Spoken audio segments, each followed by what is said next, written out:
Mike Agarbo here with John Beeler.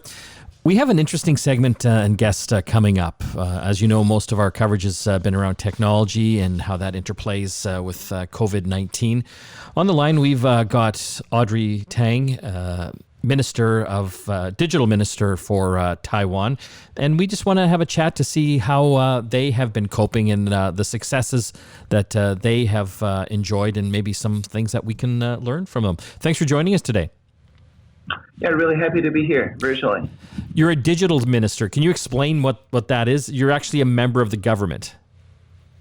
Well, I'm working with the government to share our experiences in the free software and open innovation communities to make sure that everybody can get access to digital services, digital transformation, and also digital sustainable development. And I wrote my own job description, and it's very short, so I'll just read it here. It goes like this. When we see the Internet of Things, let's make it an Internet of Beings. When we see virtual reality, let's make it a shared reality. When we see machine learning, let's make it collaborative learning. When we see user experience, let's make it about human experience. And whenever we hear that the singularity is near, let's always remember the plurality is here. And that's my job description. Very cool. Before you accepted, an invitation to work with the Taiwanese government, you were a programmer and a hacker. Explain to our audience the type of hacking you do and how the efforts of you and the community benefits rather than hurts society. Well, the kind of hacking that I do is called civic hacking. It differs from cybersecurity hacking, where the white hat hackers determines the vulnerabilities of the system and inform the system operator of it, or black hat hackers who does the same thing but use it for their personal benefit. A civic hacker doesn't find or fix vulnerabilities in the old systems. Rather, we build new systems that doesn't suffer from such vulnerabilities. And so when looking at disinformation, for example, we do not try to get into the accounts of the people who spread disinformation. That would be cybersecurity hacking. Rather, we make fun, mimetic pictures, dog pictures that shares the clarified information in a much more fun way. This is what we call humor over rumor. And when executed properly, this makes sure that everybody can laugh at a socially controversial issue and then go back to democracy. And so there's just one of the many cases where civic hacking has been successfully sending off disinformation along with many other things without resorting to cybersecurity hacking. So you're talking about misinformation or disinformation, which obviously we've seen around the world has spread so rapidly on social media, and a lot of the platforms are even struggling to keep up with that, to block out some of that. Facebook and Twitter are great examples of it. You guys have developed your own disinformation counterattack. Can you maybe explain that a little further? Sure. So the idea of disinformation in Taiwan is very well defined. It's a legal definition. It's called intentional untruths that cause public harm. So, and all of it are requisites. So if it's unintentional, as I said, it's misinformation, or it doesn't cause public harm, it only harms the image of the minister. That may be just good journalism. And so it has to be intentional and it has to cause public harm. And whenever we detect that such a disinformation is trending, every ministry is now equipped with the capability to roll out a fun mimetic message within 60 minutes. And when they do that, it's very effective. So that whenever we see, I hope that you can see my screen, something that needs to be clarified, to use the humour over rumour response system. For example, this is our premier, our prime minister, who wrote it out after an hour of a rumor that says, perming your hair will be subject to $1 million NT fine.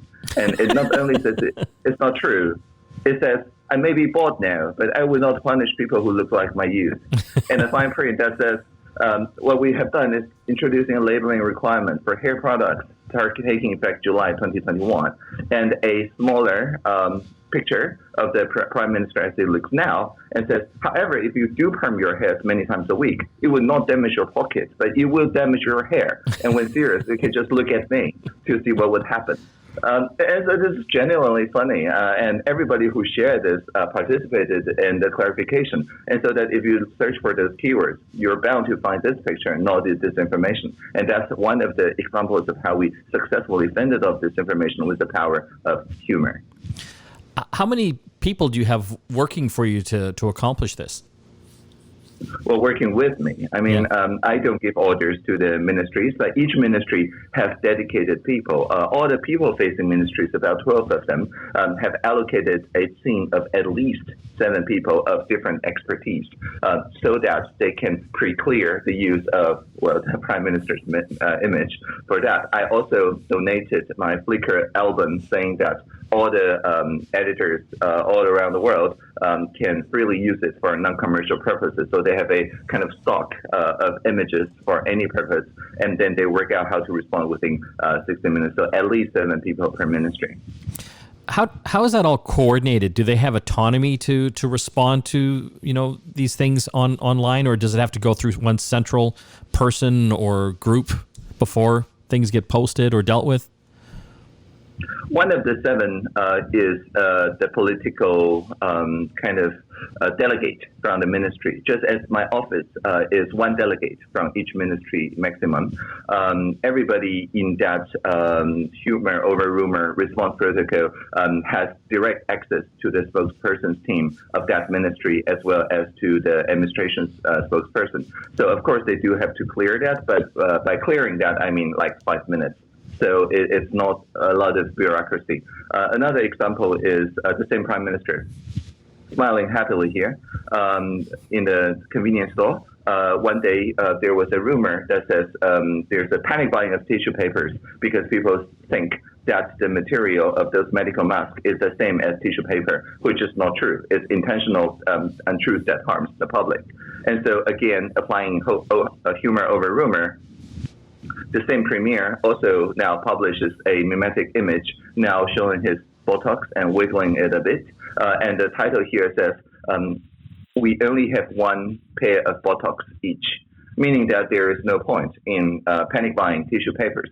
And then there's a table that shows the materials of medical mask is actually plastic and it's from Taiwan. But the tissue paper, which is here, mostly are produced from South America. And so these are different, and we don't need to panic buy. And this is so effective that within a day or two, everybody stopped panic buying. And we found out the original disinformation source is from a tissue paper reseller. Again, a very good, interesting use of humor, but it's only useful if it's rolled out timely. That's fascinating. We're still having problems with the toilet paper here, so maybe we can get some some learning from that. You guys practice something known as radical transparency. Can you explain what that is? Certainly. So all the interviews that I give, including this one, and all the lobbying that I receive, are all goes into this website called Say It. And Say It is, I think, one of the very interesting civic technologies originally prototyped by people in the UK from the My Society folks. So you can see after I become the digital minister, I've talked to 5,000 or so people over 1,200 meetings, and we spoke a lot, 264,000 speeches. And each and every one of them is kept not in summary, but in full record. So if you want to look at a specific lobbying like this, it's a meeting from the doorbell to the end of the conversation, and where this lobbyist said that they will ask the local team to prepare material and send them over to me. And I say, sure, just know everything you send my way will be made public. And in this way, although we usually, with journalists, for example, I can embargo until you publish, and there's some co-editing, but the opening is the default, and it takes time and effort if you're a journalist to go back and change some question you ask, which is allowed, but you're not allowed to touch my part of the conversation. And so I apply this also to the internal meetings that I hold with internal stakeholders. And so this makes sure that everybody who interviews me, who lobbies me, who attend the meeting that I hold, understand the context, the why of policy making, not just the what of the policy that's introduced because of these meetings. Contact tracing is a big thing for a lot of countries. Some are doing it very well. Some are doing it okay. Some are not doing it very well at all. We've seen companies like Google and Apple now entering into agreement to provide contact tracing services through their smartphones. Is this something that could help Taiwan? Like, what have you guys done technology-wise to do the contact tracing for the virus? Yeah, we've done a lot of contact tracing, but we did not do any app-level data collection. Basically, we do not collect extra data for countering COVID whenever and wherever we could. And so what we have done instead is that we do testing on the borders. So Taiwan being a bunch of islands, it's impossible to accidentally stumble upon our border. And so now if you visit Taiwan, well, you first have to be a returning resident and have a really good case for visiting at the moment. If you come from a high-risk place, then entire airplane or the passenger from a high-risk place goes into quarantine, and the quarantine is provided by top hotels. And we make sure that we thank you for the 14 days of your effort and pays some 30 euros per day stipend and so on. But if you break that home quarantine, it's 1,000 times that fine. But in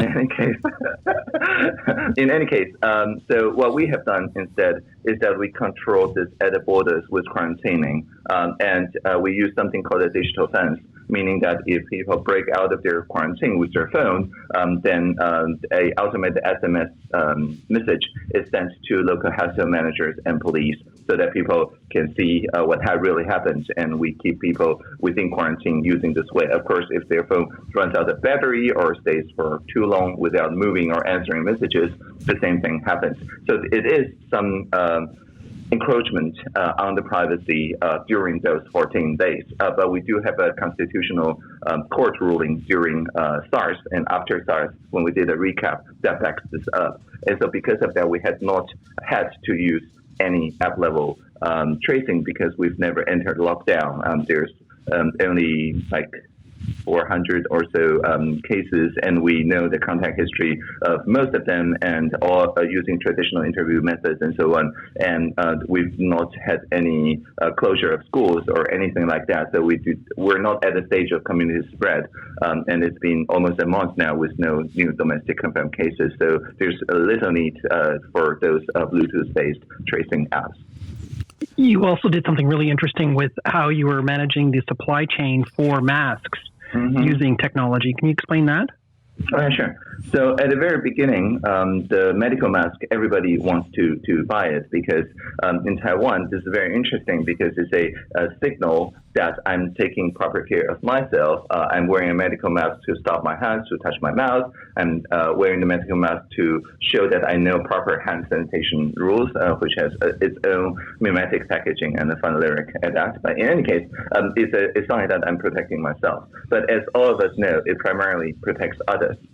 But because of that, the social pressure works in a kind of selfish way that is also pro-social. Because if you show up in a gathering of 50 people, but only 5 people are wearing medical masks, they can apply social pressure, reminding the other 45 people to take care of themselves.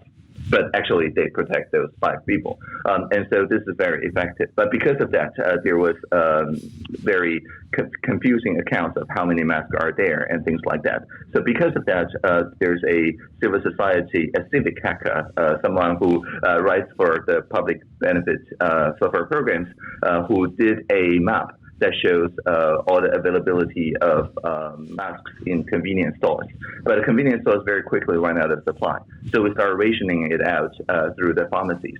And to the more than 6,000 pharmacies, they receive a fixed amount of mask every day, and they can sell it to anyone presenting their national health card. And we have also a single-payer national health system here, so that everybody who show their card can collect at the moment. If you're an adult, you can collect every 2 weeks 9 medical masks. If you're a child, every 2 weeks 10 medical masks. And you can see that the stock level of that pharmacy on your phone depleting by 9 or 10 on the adult or child column every 3 minutes. because unlike other jurisdictions where the publishing of statistical information every day is normal, we make sure that we publish every 3 minutes in a kind of distributed ledger manner, so that it's mirrored, it's copied to more than 140 tools, so that if your visibility eyesight is not that good, you can switch to a chatbot or a voice assistant or something that is more friendly to people with blindness, as well as people speaking different languages and so on. So no matter who you are and where you are, you can access where are your nearest pharmacy that still have some masks in stock, and thereby reduce the queuing and also increase the people's confidence that the supply is indeed growing, and also informs the distribution strategy, because we know exactly where has oversupply and where has undersupply. And that's why after a while we decided to pause them with convenience stores on a pre-ordering system, because there's many municipalities where people work very late in the day and therefore will miss the mass collection because they work longer hours than the pharmacist. And that is, again, a case of evidence-based policymaking. So you're telling me the convenience stores update this chart by the minute, like not daily? The pharmacies, because the convenience stores are operating on a pre-ordering basis. Yeah. So you take your card there, you swipe, and then you receive the mask a week or so afterwards. Got it. Okay. And so there's no stock level. But if you really need it now, like if you start developing symptoms and things like that, you can just go to your nearest pharmacy and collect the mask. And then they have them and put it on and go to a clinic or something. And it's a rational thing to do because of the universal health care coverage, 99.99%. Everybody who show any symptom, COVID or not, will get treated fairly and without incurring any financial cost other than the €5 of the registration fee on the clinic. Definitely could learn a few things. We're talking with Audrey Tang, Digital Minister for Taiwan. I want to thank you for joining us today. Thank you.